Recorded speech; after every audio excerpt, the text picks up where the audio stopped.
Hey guys, so today we are going to be doing a review of something that I'm really super excited about. It is Civilization 6 Rise and Fall. This is the new expansion that just recently came out for Civilization 6. And if you guys don't know already, I don't play a lot of video games, but I love Civilization. So I really wanted to dive into this new expansion and talk about what I like about it, what I think they've done really well, and then things that I think still might need a little bit of improvement. So let's dive right in. So in Civilization 6 Rise and Fall, we are presented with pretty much all the same things that we're used to seeing in Civ 6, except there are a bunch of really cool new features and mechanics available to us.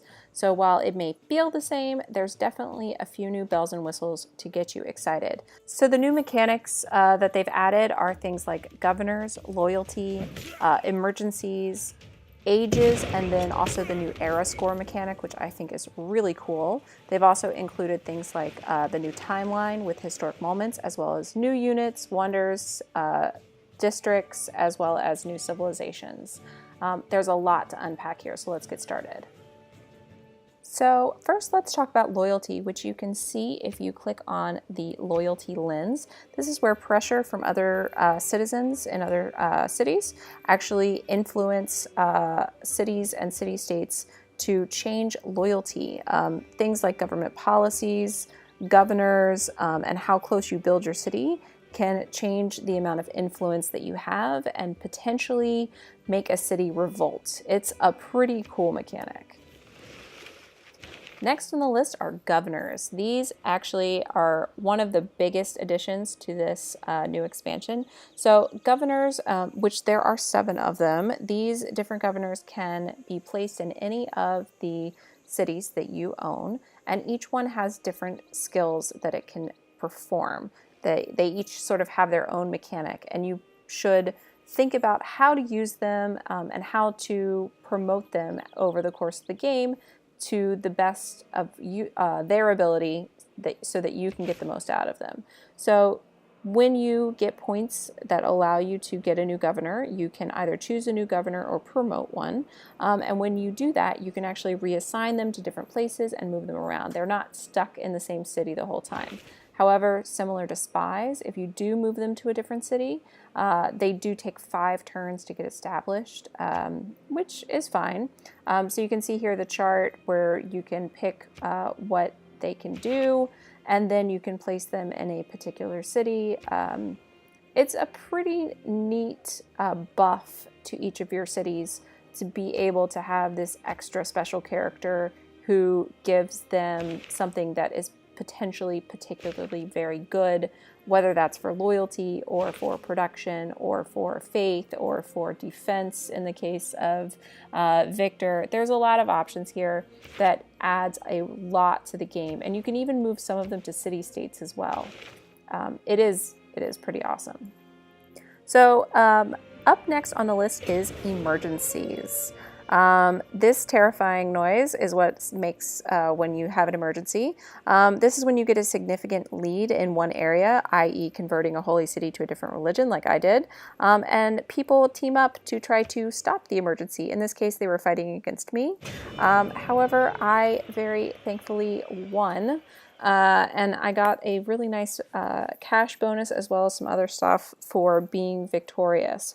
But again, proving that everything you do in this game potentially has a conflict. And this actually is a great way to show the history timeline. So historical events play into your different ages that you have. And so different ages in this game are dark, normal, golden, and then you can also have heroic, which is if you move from a dark age to a golden age in one round. When you move into an age, you get a dedication or more than one if you have made a significant leap. And these things are based on an era score that you get over the course of a particular age, whether that's the classical age or medieval age. So you can get era points for a variety of things, but mainly it's for making history or some sort of impressive change. This could be anything from trade routes with other civilizations that you've just met, which is pretty awesome, or if you happen to found a religion and then continue to improve that religion, that can give you era points and add things to your historic timeline. Or if, let's say, you build a wonder here, the Forbidden City, this again is going to give me things on my historic timeline. Now, if it goes in the historic timeline, it's probably going to give you era points, but era points don't give you historic timeline things. It's still a little unclear everything that can potentially give you arrow points, but usually if it ends up on the historic timeline, it is going to give you an arrow point or two. And you could track these points down in the bottom right hand corner like I showed before, with the numbers in the bottom. So honestly, that is going to be the fastest overview that I can possibly do of all of the new features and things. The rest of the game still plays pretty much the same as you are familiar with. Alright, so basically overall I love this new expansion. I think it's added a lot of playability to the game, replayability. One of my favorite things about Civ is exploration, and often I would get bogged down mid-game because there wasn't really anything left to explore. With the introduction of eras and ages, you now have smaller mid-level goals that you're trying to get to. So as you're progressing through time in the game, you suddenly have this checkpoint that you're trying to reach or trying to exceed in order to develop a golden age, or in some cases maybe even a heroic age if you're going to jump all the way from a dark age to a golden age. That has made it infinitely more fun for me, because yeah, I usually like, ooh, what's my setup going to be? How am I going to build my cities so that I have good placement? How am I going to, you know, make sure that I'm well defended? And now it's like, how many wonders can I build? How many districts can I build? It's really encouraging me in a different way to build the other parts of the game that make it so much fun. I think that it's a really ingenious solution to that sort of mid-game slump that sometimes you feel. I also think that including emergencies is really cool. It makes the choices that you have very, the choices that you make really make a big difference in the game. And I really, really like governors because it allows you to sort of, it's like a very meta game min-max situation where you can be really strategic about where you're placing your governors to give your cities that extra boost, whether that's extra loyalty or, you know, influence, or, you know, just being able to have more production or more, basically it buffs your cities like crazy, and I think it's really freaking awesome. I would say the things that I don't love about this, there's no exact countdown timer that I've found for when the next age, or like how much time you have left on a particular age. If you sort of look at it, it'll say like 8 to 10 turns until the next age, and that is helpful but not great. I wish there was more of a countdown timer so I wasn't like freaking out and then realizing, oh, I have 14 turns, I can totally build a wonder in time to get that extra point that I need.